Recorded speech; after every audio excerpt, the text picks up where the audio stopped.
Hey, Arc Nation, Rick Bloom here from the Brush Athletic Department, and we are happy to have you in with us today in our continuing series of interviewing our coaches, getting to know a little bit more about them and the programs that they oversee.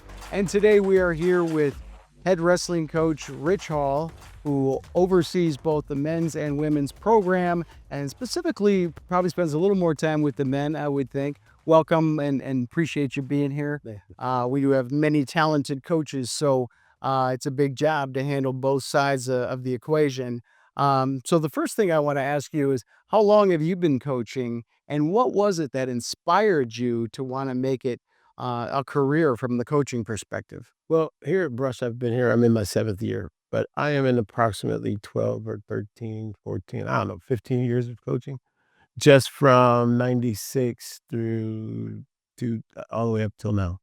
I've had the opportunity to coach my son. I've had the opportunity to coach Oakdale High School, Perkins Middle School, and the Oakdale Youth Wrestling Team, and now our youth wrestling team here at Brush, the Little Arcs, as well as our, high school, both boys and girls, as well as assist in making sure our Memorial Wrestling team stays active and alive. That's a lot. Yes, it is, it is. Go home tired, I would imagine. Yes, I remember the day when I was told that, "Hey, this is your program, you run it from the top to the bottom." Okay. Um, if we are talking coaching philosophy now, what are the types of things you do, especially on this level, the high school level, to develop our student athletes, not only on the mats, but maybe even also personally? Yeah. What are the kinds of things that you do that are really important? Well, just showing up for the kids, being there for them, whether it's academically, whether it's emotionally. I keep a chair, my desk sits here. I have a computer desk, my desk, and there's a corner right here. This is called the coach's corner. And that coach's corner is where if you need to talk to me, you can talk to me. If you need to express things, you can express things. So on the mat and off the mat, I am there for the kids. And it has been many a time that I have had to call our AD. I've had to call 696 kids. I'm there. I'm just gonna be there for the kids. And so that piece right there, when the kids discover that they are fully capable of doing the hardest thing in the world, wrestling. It's an amazing feeling to see their light bulb go on and be like, "Wow, I can do that." Okay. What do you do, if you don't mind me asking? Let's go inside the locker room for a minute. When there is a big match coming up, what do you do to prepare the team emotionally and physically and mentally for that important match? Physically, our coaches, Devin Range and Frank Spano, and the rest of the coaching staff, McIntosh, Sam McIntosh, and then, we also have Blake, Dixon, who are all alumni. So they know what it's like to go into a locker room to a big meet, big match. We we got we have a 190 pounder, Jonathan Sims, who just won Beechwood, who won Riverside last year at 175. So we are looking to go back and repeat. He is looking ever so more crisp. Our 120 pounder, who is his brother, Josiah Sims, is looking exceptionally well as well. But what we do mentally is just make sure that the kids are having fun. You know, wrestling is a serious sport, true enough. Getting to that state level is a task. It's a feat. You pay the price. You know, as they say, you got to pay the piper to get there. And so putting in that sacrifice is practice. That sacrifice is summer workouts. That sacrifice is summer wrestling. You know, those two guys are two of the people on our team that wrestled probably 30 matches over the summer. Um, and they've competed in national tournaments. And, getting them ready mentally is my forte. Just making sure that they are mentally ready, not physically, not stamina wise, but just stamina up here. Making sure they understand what they need to do and being light and just not going in with all the pressures of what they had to do today, what they had to do tomorrow, with everything. Nobody's adding extra pressures to them. They do that on their own. And so what we wanna do is take the tension off, have some fun, talk. You know, I'll tell you one of the best times we ever had before a match, we went to we wrestled and the kids are mocking me the way I coach. It's the funniest thing ever because they have it nailed down. And so I love it, we just keeping it light, going in and they know they got a job to do and they know what teamwork means. You know, we it's an individualized sport, but without those guys on the sideline cheering you on and your coaches looking confident in your corner, you could get lost in there. You can get lost on that mat by yourself. You can get lost in your own head. And, we saw some of that last year and, some of the maturity, some of the growth that we have seen emotionally and mentally has been wonderful. Outstanding, actually. Now, some of our skilled coaching staff, you handle a lot of the boys while Devin Range handles a lot of the girls' action, right? But in the end, you're overseeing the entire program, correct? So I think what a lot of Arc Nation might want to know is these names keep coming up now: Lanesia Dixon and Olivia Fox and Anthony, whose name Linnea, right? Yes. Okay, so And don't forget about Brooklyn. and Brooklyn Baskin. Yes. So as that piece is growing both at Brush, but also in the sport itself, Yes. ladies wrestling is really skyrocketing. Um, for those 3 to 4 women who have been down to the state finals for a couple of years in a row now, how do you keep that hunger in them when they have already ascended to such a high level? How do you keep them coming back for now year 3, right? Right. Well, a lot of them, they have to look at it's in their face. The newspapers don't lie. Well, I mean, they do lie, but the newspapers print what is done. So when you have the young lady from Berea Mid Park take second at Fargo, All American, number 2, number 1 in the state at heavyweight, just blew through the Iron Man this past weekend, the Iron Maiden tournament, and she's hungry. So when you look at our girls, I had to remind them that they're not just ranked number 6 in the division. They're ranked number 6, number 8, number 10, number 22nd, number 21st, I missed somebody, number we got 8, we got 10, we got 20, we got, oh, 9, because we have a freshman that is ranked. Very high ratings. Yes. And then we have Lanesia, our heavyweight, is ranked number 6. But they are in the top 10 of the entire state, not division. So if there's 400 schools that have a wrestler, they're number 8, 9, 6, and 10 in the state Okay. out of 400, not out of 150 Division I schools, not out of 70 Division I schools. It's out of every school that has wrestling available for girls in the state of Ohio. Okay. And I say that because the perspective has to be known to the audience that these kids are working their tails off to be great in the best way they can. They don't have as much as the support as other suburbs do when their kids are going to AAU and this, that, and the other. Wrestling is an obscure sport. So a lot of parents don't even understand that the importance of getting additional matches throughout the off season is that important. Basketball players know that they need to get court time. They need to get shot time. They need to get defensive time. But we have not embraced that in the sport of wrestling in our culture in in the Brush area at this time. We've had it before, but we are now we're at, my first year here was called, we called it Witness the Great Rebuild. My second year here, I'm not sure what my logo is, but the logo most recently is that we never quit. We never give up. We never quit. And then we had, um, hard work, wrestling. It's a down payment is needed to be paid. And this year we are at Brush Wrestling achieves what others cannot conceive. And that's where we're at.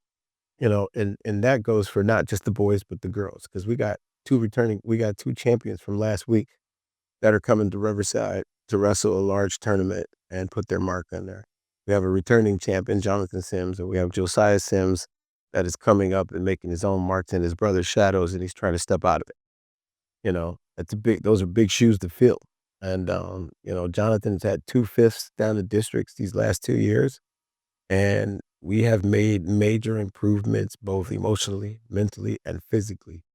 The young man looks like a grown man and is ready to conquer. And so our teams are looking strong on both sides, tournament-wise especially. We have 2 strong tournament teams, coming into this season. And, the buzz around the building is there are people asking questions, "You guys wrestle, what is wrestling?" There are people that are considering wrestling for, the start of this season and next season. So it's a great thing that has happened in our building and in our culture that students are recognizing what wrestling is and recognizing what it can do for them. I think you've already answered a lot of my next question, which was to ask for you to give a perspective on what's coming up this season. What can fans expect, who come?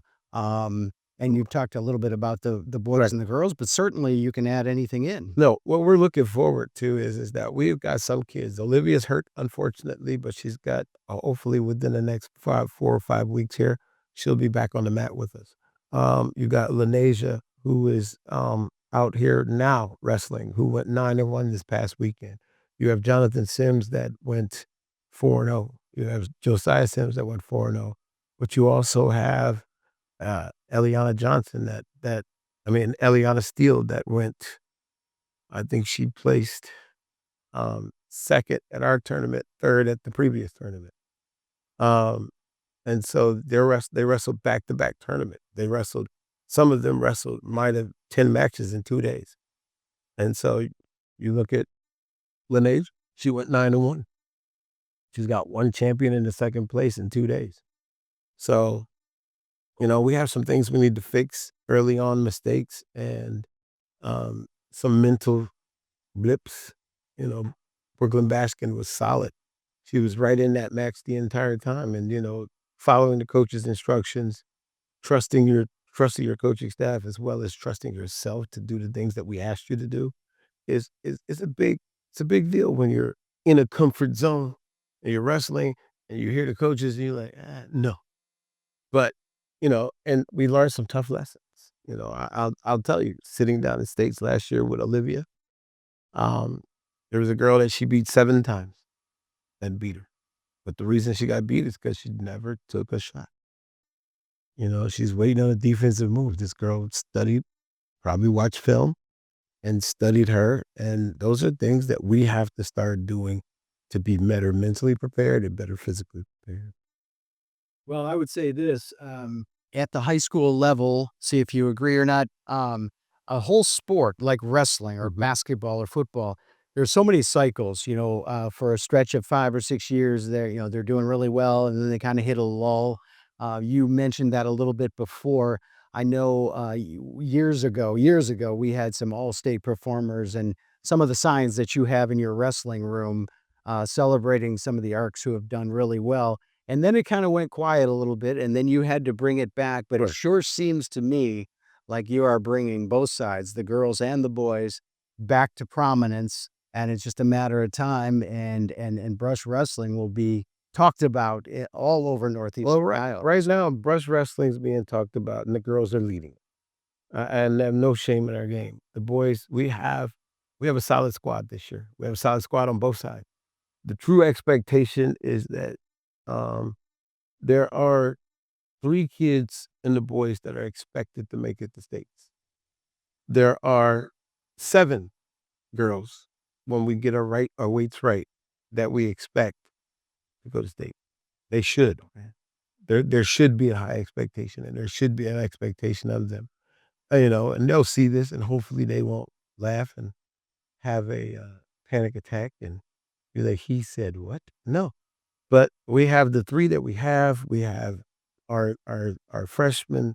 We have a freshman 170 pounder in Amari Johnson, who won the OAC junior high championship last year, who was ranked number 9 coming in at 170 as a freshman. You have Josiah, who's a freshman, who also did the same thing, won the OAC, also went to this national tournament in Fargo and did a great job and became an All-American. But he's ranked at number 12 at 120 pounds. So it's or 113, I believe. But it's a major um, accomplishment for these young people. These young both boys and girls, both all of the young people on our team are doing phenomenal. As coaches, do we have high demands? Yes, yes, we do. Do we have high expectations? Yes, yes, we do. Do we expect them to do what is asked of them and what they are capable of, and then sometimes beyond what they're capable of? Yes, yes, we do. We have a very skilled staff with Sam McIntosh, with Devin Range, Frank Spano, myself, Blake Dixon, Mark Hopkins, who's our junior high coach, and his assistants, as well as our youth with Coach um, Petropinto. So Kevin Petropinto. So we have him down at the youth program. So, those who are watching this, our program has come a long way. And we want you to understand that we welcome everyone to it. We just had a successful tournament with our girls. And the Sharpsville was back in the building today because they left a bin and they had a parent that works here and they were like, your tournament was awesome. We are excited to host next year. Um, I believe it's going to be December 14th. And we want to make sure that everybody understands that we want everybody to come support us. Our next home meet will be 219 against Cleveland Heights. And so, we would love for people to come out and support us, come out and see what we do. Cleveland Heights always feels like 55 kids. So, because he's a football coach too, also. Exactly. So he gets a lot of those kids there and they love Coach Newton. So with that said, we are trying to build that same type of culture here where we can get these kids come out and see how the benefits benefit them versus what the benefits do for us as coaches and us as the building. But I think as a whole, I think we could accomplish some major, major accomplishments this year, especially within our states. We've already got a state placement coming back. We have expectations of Jonathan to be on the top of that podium. And in this area, there's only out of 6 kids ranked in this area, he's the top ranked kid in Division One. Well, Coach, I have no doubt that our student athletes are in the best of hands with you and all of the coaches you mentioned. And so we thank you for coming out today. We thank you for overseeing this entire program. Arc Nation, please, you got to come out to Welser Gym and see these two teams, our one combined team, boys and girls. Rush Wrestling is not only back, it is busting through the door. So make sure you come out and support our wrestling program. Thank you very much. We'll see you next time. Thank you.